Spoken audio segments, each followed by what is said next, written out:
Assembly నుంచి walkout చేసిన BRS ఎమ్మెల్యేలకు పోలీసులు చుక్కలు చూపించారు. అసెంబ్లీ మీడియా పాయింట్ వద్ద మాట్లాడటానికి వెళ్తున్న బీఆర్ఎస్ ఎమ్మెల్యేలను అడ్డుకున్నారు మార్షల్స్. మీడియా పాయింట్లోకి అనుమతి లేదని చెప్పారు. ఆర్డర్ చూపించాలంటూ మార్షల్స్ తో హరీష్ రావు, కేటీఆర్ వాదనకు దిగారు. అయినా పోలీసులు, మార్షల్స్ వెనక్కి తగ్గలేదు. ప్రజాస్వామ్యాన్ని కాంగ్రెస్ ప్రభుత్వం ఖూనీ చేస్తోందని నిరసనకు దిగారు బీఆర్ఎస్ ఎమ్మెల్యేలు. కంచెలు తొలగిస్తామని చెబుతూ అసెంబ్లీలో కంచెలు వేయడమేంటని ప్రశ్నించారు బీఆర్ఎస్ ఎమ్మెల్యేలు. ఆర్డర్ ఇవ్వండి, ఆర్డర్ ఉంటే చూపియండి. అసెంబ్లీలో ఏమైనా మీరేంటి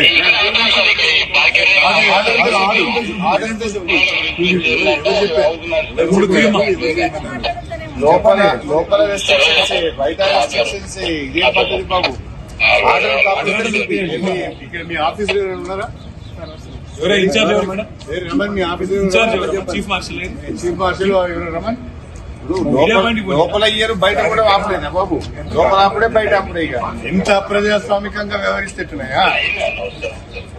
పద్ధతి లేదు, పాడు లేదా? ఎమ్మెల్యేలను కూడా ఆపుతారా? అది కూడా అసెంబ్లీ ప్రాంగణంలో. ఆర్డర్ కాపీ ఏముందా బాబు? మాకైతే మెంబర్స్ కి ఆర్డర్ రాలేదు. ఆర్డర్ కాపీ ఏముందా?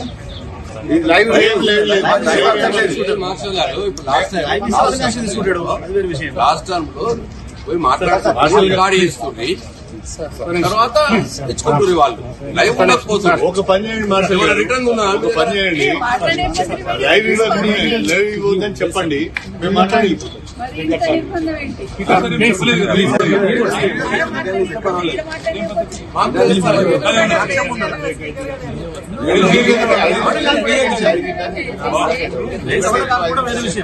సెన్సర్షిప్ పెట్టిందా చెప్పండి. అదే సెన్సర్షిప్ పెట్టిందా మాట్లాడద్దు.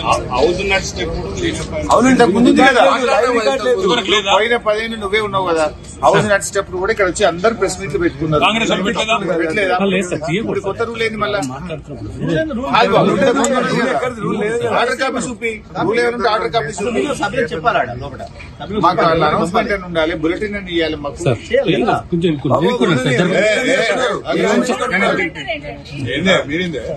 సెన్సర్షిప్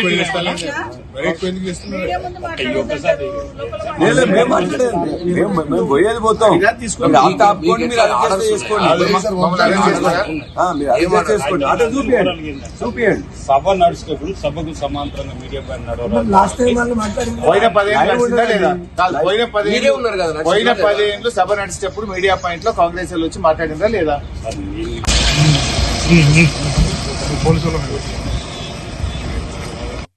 వైఖరి ప్రభుత్వ నిరంకుశ వైఖరి. ఇదేమి రాజ్యం, ఇదేమి రాజ్యం, కంచెల రాజ్యం, పోలీసు రాజ్యం. ఇదేమి రాజ్యం, ఇదేమి రాజ్యం, కంచెల రాజ్యం, పోలీసు రాజ్యం. ప్రభుత్వ నిరంకుశ వైఖరి. జై తెలంగాణ, జై తెలంగాణ. మార్షల్ గారు జై తెలంగాణ, జై తెలంగాణ, జై కేసీఆర్. ఇంకోరనుకోండి.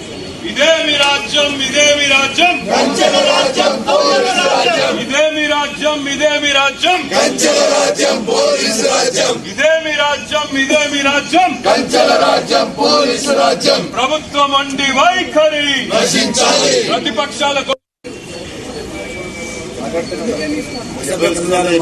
మీ మీదనే మాట్లాడింది.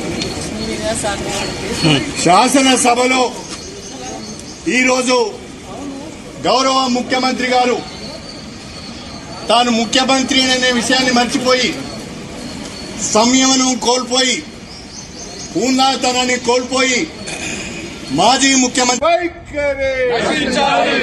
ప్రభుత్వ నిరంకుశ వైఖరి. ఇదేమి రాజ్యం, ఇదేమి రాజ్యం, కంచెల రాజ్యం, పోలీసు రాజ్యం. ఇదేమి రాజ్యం, ఇదేమి రాజ్యం, కంచెల రాజ్యం, పోలీసు రాజ్యం. ప్రభుత్వ నిరంకుశ వైఖరి. జై తెలంగాణ, జై తెలంగాణ. మార్షల్ గారు జై తెలంగాణ, జై తెలంగాణ, జై కేసీఆర్. ఇంకోరనుకోండి. ఇదేమి రాజ్యం ఇదేమి రాజ్యం కంచెల రాజ్యం పోలీసు రాజ్యం ఇదేమి రాజ్యం ఇదేమి రాజ్యం కంచెల రాజ్యం పోలీసు రాజ్యం. అసెంబ్లీ నుంచి వాకౌట్ చేసిన బీఆర్ఎస్ ఎమ్మెల్యేలకు పోలీసులు చుక్కలు చూపించారు. అసెంబ్లీ మీడియా పాయింట్ వద్ద మాట్లాడటానికి వెళ్తున్న బీఆర్ఎస్ ఎమ్మెల్యేలను అడ్డుకున్నారు మార్షల్స్. మీడియా పాయింట్లోకి అనుమతి లేదని చెప్పారు. ఆర్డర్ చూపించాలంటూ మార్షల్స్ తో హరీష్ రావు, కేటీఆర్ వాదనకు దిగారు. అయినా పోలీసులు మార్షల్స్ వెనక్కి తగ్గలేదు. ప్రజాస్వామ్యాన్ని కాంగ్రెస్ ప్రభుత్వం కూనీ చేస్తోందని నిరసనకు దిగారు బీఆర్ఎస్ ఎమ్మెల్యేలు. కంచెలు తొలగిస్తామని చెబుతూ అసెంబ్లీలో కంచెలు వేయడమేంటని ప్రశ్నించారు బీఆర్ఎస్ ఎమ్మెల్యేలు. ఇదే అంశంపై మరింత సమాచారం మా బ్యూరో చీఫ్ నరేందర్ అందిస్తారు. నరేందర్, రైట్ వైశాలి, బడ్జెట్ సమావేశంలో భాగంగా అసెంబ్లీలో ఈరోజు మాట్లాడుతుండగా ప్రధానంగా కడియం శ్రీహరి సీనియర్ సభ్యులు బీఆర్ఎస్ పార్టీకి సంబంధించినటువంటి నేత మాట్లాడే ప్రయత్నం చేశారు. టోటల్ గా గత ప్రభుత్వం చేసినటువంటి పథకాలు అమలు అట్లాంటి అంశాలను ప్రస్తావిస్తూ ఇచ్చినటువంటి హామీలు ఏదైతే 6 గ్యారెంటీలు ఉన్నాయో సంక్షేమ పథకాలను ఎప్పటిలోకి అమలు చేస్తారు లాంటి అంశాలన్నీ కూడా మాట్లాడే ప్రయత్నం చేశారు. దీంట్లో కొంత ఇరుకున పెట్టే ప్రయత్నం చేశారు కడియం శ్రీహరి. అదే సమయంలో అటు పొన్నం ప్రభాకర్ లేశారు. దాని తర్వాత ఇద్దరి మధ్యలో కేటీఆర్ కి ఇద్దరి మధ్యలో కూడా వాగ్వాదం జరిగింది. దాని తర్వాత ముఖ్యమంత్రి రేవంత్ రెడ్డి లేచి మొత్తం కూడా వ్యవహారాన్ని నిన్న మేడిగడ్డకు వెళ్ళడం, దాని తర్వాత జరిగిన పరిణామాలు అన్ని కూడా ఆయన తూర్పారబట్టారు. మొత్తం కేసీఆర్ నల్లగొండ సభకు వెళ్లి మాట్లాడేటువంటి తీరిక ఉంది కానీ ఇక్కడ అసెంబ్లీకి వచ్చి మాట్లాడే తీరిక లేదంటూ కూడా మొత్తం అంగీలాగా మొత్తం ఊడబీకారు మొన్న ఎన్నికల్లో. ఇప్పుడు మీరు మాట్లాడే అర్హత లేదంటూ గట్టిగానే సమాధానం చేసే ప్రయత్నం చేశారు. దీంతో ఒక్కసారిగా బీఆర్ఎస్ నేతలందరూ కూడా పొడియం దగ్గరికి వచ్చారు, చుట్టుముట్టారు, గెరవ చేశారు. దాని తర్వాత మాట్లాడకుండా బయటకు వచ్చే ప్రయత్నం చేశారు. దాని తర్వాత కొంచెం నినాదాలు చేస్తూ మేము బయటకు వచ్చి వాకౌట్ చేస్తున్నట్టు కూడా స్పీకర్ చెప్పి బయటకు వచ్చే ప్రయత్నం చేశారు. మాకు సభ లోపల మైక్ ఇచ్చే ప్రయత్నం చేయట్లేదు స్పీకర్. అధికార పార్టీకి సంబంధించినటువంటి ఎమ్మెల్యేలు దీనికి బయటకు వచ్చి మాట్లాడడం అంటే మీడియా పాయింట్ లో మాట్లాడడానికి అవకాశం ఇస్తలేరంటూ కూడా వాళ్ళు నినాదాలు చేసుకుంటూ ఇదెక్కడి ప్రజాస్వామ్యం అంటూ కూడా బీఆర్ఎస్ నేతలందరూ కూడా మీడియా పాయింట్కి వచ్చే ప్రయత్నం చేశారు. కానీ మీడియా పాయింట్ రానియకుండా మార్షల్స్ కావచ్చు, లోపల అసెంబ్లీ లోపల మార్షల్స్, బయట పోలీసులు పెద్ద ఎత్తున వాళ్ళని అడ్డుకునే ప్రయత్నం చేశారు. దాదాపు మొత్తం అడ్డుకునేటువంటి ప్రయత్నం చేశారు. మీడియా పాయింట్కి రానియకుండా చేశారు. మీడియా సంబంధించిన కెమెరాలు కూడా ఇక్కడికి రానియకుండా పోలీసులు ఆపే ప్రయత్నం చేశారు. అంటే మొత్తం ఇక్కడ ఒక మాక్ అసెంబ్లీ లేక కడియం శ్రీహరి కావచ్చు, కేటీఆర్ గాని, పల్లా రాజేశ్వర రెడ్డి వీళ్ళందరూ కూడా అసెంబ్లీ ప్రాంగణం ఏదైతుందో అక్కడి నుంచి మాట్లాడుతున్నారు. ప్రజాస్వామ్యంకు పెద్ద ఎత్తున మేము బతికిస్తామని చెప్పినటువంటి కాంగ్రెస్, ఇనుప కంచెలు తొలగించామని చెప్పినటువంటి కాంగ్రెస్ ప్రభుత్వం ఇప్పుడు ఇదేంది మమ్మల్ని అడ్డుకుంటున్నారు, అడుగడుగున లోపల మాట్లాడనియట్లేదు, బయట మాట్లాడనివ్వట్లేదు అని కూడా వాళ్ళ ఆగ్రహం వ్యక్తం చేస్తున్నారు. మొత్తానికి అసెంబ్లీలోనే ప్రజాస్వామిక వాతావరణం లేనప్పుడు బయట ఇంకెక్కడ ఉంటుందని కూడా వాళ్ళు చెప్పే ప్రయత్నం చేస్తున్నారు. స్పీకర్ కు మౌఖిక ఆదేశాలు ఇచ్చారని, మమ్మల్ని ఎందుకు అడ్డుకుంటున్నారు కూడా అని వాళ్ళు మాట్లాడే ప్రయత్నం చేశారు. ప్రధానంగా ఇక్కడ సీఎం భాషకు ఏమాత్రం అర్థం పర్థం లేకుండా ఉందని వాళ్ళ లోపల కూడా బయట కూడా ఇదే విధంగా బీఆర్ఎస్ నేతలు చెప్పారు. కంచెలు తొలగిస్తామని చెప్పినటువంటి ఈ ప్రభుత్వం అడుగడుగున కంచెలు వేసి మీడియా పాయింట్ కూడా పోనీయకుండా చేశారని కూడా కడియం శ్రీహరి గారి మిగతాలు కూడా చెప్పే ప్రయత్నం చేశారు. రేవంత్ రెడ్డి ఇష్టానుసారంగా తమ నేతను, తమ అధినేతను కేసీఆర్ ని ఇష్టానుసారంగా ఏకవచనంతో మాట్లాడారు. ఇది ఎక్కడి న్యాయం, ఎక్కడి తెలంగాణ సంస్కృతి అంటూ కూడా వీళ్ళు బీఆర్ఎస్ నేతలు అన్నారు. మొత్తానికైతే నేల మీదనే కేటీఆర్ గాని, హరీష్ రావు వీళ్ళందరూ కూడా ముఖ్య నేతలందరూ కూడా నేల మీదనే బైఠాయించారు. చాలాసేపటి నుంచి దాదాపు అరగంట సేపటి నుంచి ప్రసంగిస్తున్నటువంటి సందర్భాన్ని మనం ఆ వీడియోలో కూడా చూస్తున్నాం.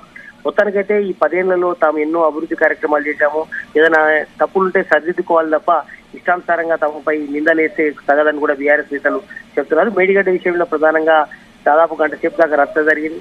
దీంట్లో మేడిగడ్డలో కేవలం 2-3 బ్యారేజీల్లో మాత్రమే ఇష్యూ జరిగింది తప్ప మిగతా దగ్గర మాత్రం ఎక్కడ లేదు. త్వరగా సర్దిద్ది కాపర్ డ్యామ్ ఏర్పాటు చేసి తాగునీరు కావచ్చు, సాగునీరుకు ముఖ్యంగా రైతులకు ఇబ్బంది కలగకుండా చేయాల్సిన బాధ్యత తీసుకోవాలి తప్ప ఇష్టానుసారంగా తమ గత ప్రభుత్వాన్ని ఊరికి ఎండగట్టడం ఎంతవరకు కరెక్ట్ అంటూ కూడా బీఆర్ఎస్ ఎమ్మెల్యేలు లోపల కానీ బయట కానీ అదే మాట్లాడుతున్నారు. చూడాలి, దీని మీద పోలీసులు అయితే వాళ్ళని అడ్డుకునే ప్రయత్నం చేస్తున్నారు. కాసేపు తోపులాట కూడా జరిగింది, కానీ వాళ్ళు నేల మీద కూర్చొని ఎండలో వాళ్ళు మాట్లాడుతున్నటువంటి సందర్భాన్ని అయితే మనం చూస్తున్నాం. అయితే ప్రస్తుతం ఇంకా నిరసన కొనసాగుతోందా? అసలు అక్కడ పరిస్థితి ఎలా ఉంది ప్రస్తుతం? నిరసన కొనసాగుతుంది. నేల మీదనే కూర్చొని అందరూ కూడా ఎమ్మెల్యేలు ఈరోజు సభకు వచ్చినటువంటి బీఆర్ఎస్ ఎమ్మెల్యేలంతా నేల మీదనే కూర్చొని వాళ్ళు మాట్లాడుతున్నారు. లోపల జరిగినటువంటి తతంగం మొత్తం కూడా బయట వాళ్ళు వివరించే ప్రయత్నం చేస్తున్నారు. లోపల తమను మాట్లాడియక గొంతు అడుగున నొక్కే ప్రయత్నం చేశారు. స్పీకర్ టైం అయినట్టు మైక్ ఇవ్వట్లేదు. కేవలం అధికార పార్టీకి సంబంధించినటువంటి కాంగ్రెస్ నేతలకు మాత్రమే, ఎమ్మెల్యేలకు మాత్రమే మైక్ ఇస్తున్నారు ఇష్టానుసారంగా, తమకు ఇవ్వట్లేరంటూ కూడా చెప్పే ప్రయత్నం చేశారు. కానీ పొన్నం ప్రభాకర్ గారిని మిగతా నేతలు కూడా లోపడన్నారు.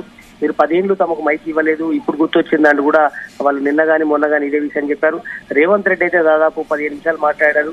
నిన్న పోయించినటువంటి విషయాన్ని మొత్తం కూడా చెప్పే ప్రయత్నం చేశారు.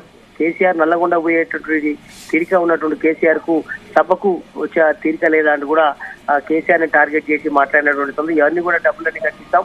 97,000 కోట్ల రూపాయలతో కట్టినటువంటి ఏదైతే మేడిగడ్డకు సంబంధించినటువంటి ఉందో దానికి సంబంధించి కనీసం 90,000 ఎకరాలకు కూడా నీళ్లు ఇవ్వని దుర్భాగ్య పరిస్థితిలో కేసీఆర్ ఈ రకంగా వ్యవహరించాడు.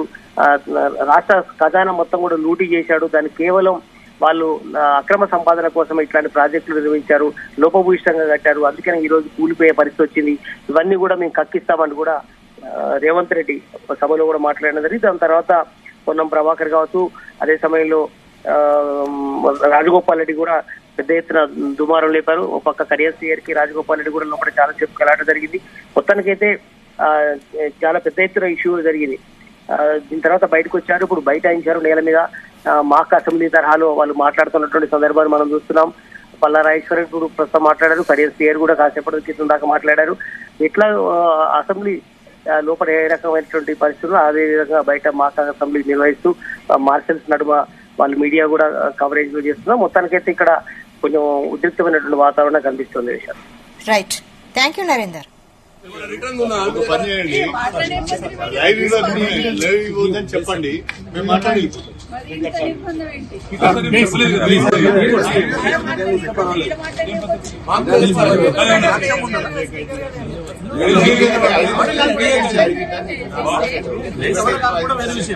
సెన్సర్షిప్ పెట్టిందా చెప్పండి. అదనే సెన్సర్షిప్ పెట్టిరా మాట్లాడద్దు.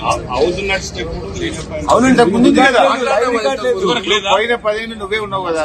హౌస్ నడిచేటప్పుడు కూడా ఇక్కడ వచ్చి అందరు ప్రెస్ మీట్లు పెట్టుకున్నారు. కాంగ్రెస్ వాళ్ళు పెట్టలేదా? పెట్టలేదా? ఇప్పుడు కొత్త రూల్ ఏంది మళ్ళా? ఆర్డర్ కాపీ చూపి, రూల్ ఏమంటే ఆర్డర్ కాపీ చూపి మాకు అనౌన్స్మెంట్ అని ఉండాలి, బులెటిన్ అని ఇవ్వాలి మాకు.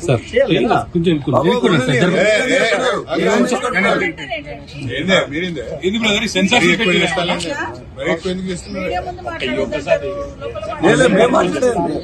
మేము పోయేది పోతాం. మీరు ఆట ఆపుకోండి, మీరు అడ్జస్ట్ చేసుకోండి. మీరు అడ్జస్ట్ చేసుకోండి. ఆట చూపియండి. సభ నడిచేటప్పుడు సభకు సమాంతరంగా మీడియా పైన పోయిన 10 ఏళ్ళు నడిచిందా లేదా? కాదు, పోయిన 10 ఏళ్ళు సభ నడిచేటప్పుడు మీడియా పాయింట్ లో కాంగ్రెస్ వాళ్ళు వచ్చి మాట్లాడిందా లేదా?